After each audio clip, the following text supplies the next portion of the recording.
Can you introduce yourself? What is your name? Where are you from? And what is your journalistic background? Okay, so my name is Alice Magar. I'm 26 years old.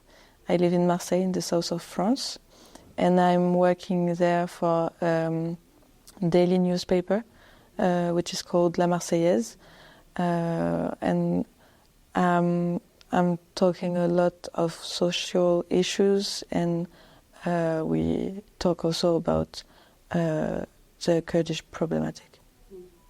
Okay, thank you a lot. So you just joined a delegation that went to the south of Kurdistan, to Iraqi Kurdistan. Can you tell me what were your reasons for joining this delegation? Okay, so in Marseille we have a lot of Kurdish people, and it's a subject that we report a lot on. So it was really important for us to be a part of this delegation, and the fact that these two deaths, le fait que ces deux morts soient passées inaperçues sur la scène internationale, que ça ait été un sujet qu'au Kurdistan et qu'on n'en ait pas du tout parlé en France, à part Reporters sans frontières et L'Orient le Jour qui en ont fait des articles, mais autrement personne n'en a parlé. Et j'ai trouvé ça honteux et aberrant, et du coup c'était important pour moi d'y aller pour faire la lumière sur ce crime. Okay, and when you went to the south of Kurdistan, you also visited the site where the Kurdish journalists Gulistan Tara and Hero Bahadin were killed by a Turkish drone strike. Can you tell me what observations you made there? Quand on y est allé, on est arrivé, il y avait encore une tache noire qui représentait l'endroit où la voiture embrasée s'est arrêtée après avoir été touchée par le tir de drone. On nous a expliqué que la voiture avait été touchée une centaine de mètres avant et qu'elle avait fini sa course à cet endroit-là. Et à l'endroit où le tir a eu lieu, on est allé voir sur la route, il y avait encore un trou avec des éléments de métal de la bombe qui n'avaient pas été enlevés.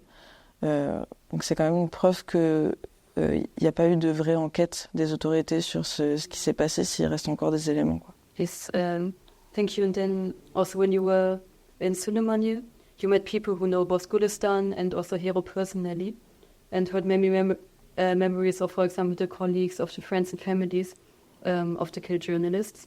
Which memory or which story touched you the most? Donc on a parlé notamment avec deux amis à Gulistan et à Hero.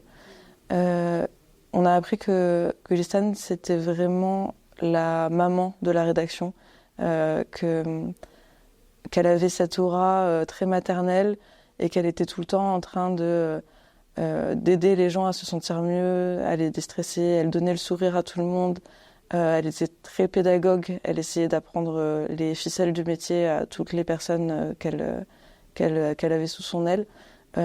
C'était une journaliste qui était très expérimentée, qui s'y connaissait beaucoup dans toutes les questions politiques et sociales.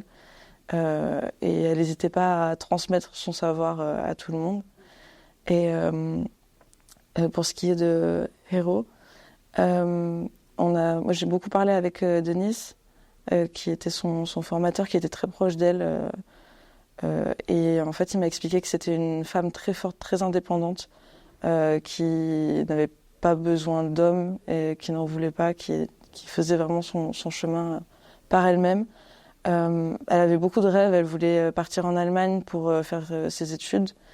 Et il me disait qu'elle n'avait pas beaucoup d'amis, mais quand elle avait des amis, elle faisait tout pour eux. Et pour elle, c'était vraiment un engagement d'avoir une relation amicale avec quelqu'un. And then, also during the delegation, you visited a lot of journalistic institutions also. When you visited these institutions, what did you learn about the situation of women, like in journalism, in the Kurdistan region of Iraq? Donc on est allé à voir Jin TV, qui est une chaîne télévision qui est entièrement faite et dirigée par des femmes. Et en fait, j'ai été très impressionnée de voir la place et le rôle qu'ont les femmes dans les médias kurdes.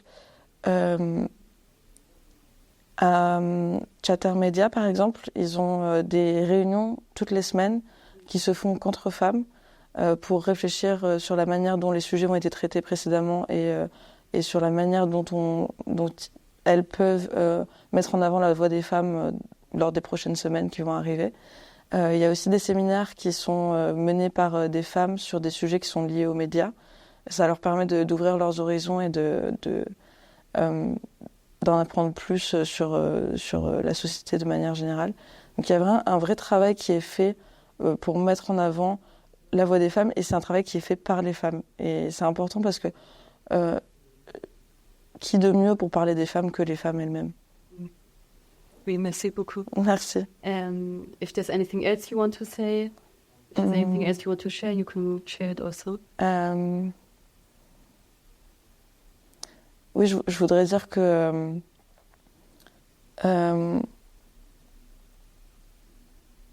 even if it seems far away, it is our duty in European media to talk about what happens to Hero and Gulistan. It's not a Kurdish issue, it's about freedom of speech, freedom of the press, and it should concern everybody, even in Europe and worldwide.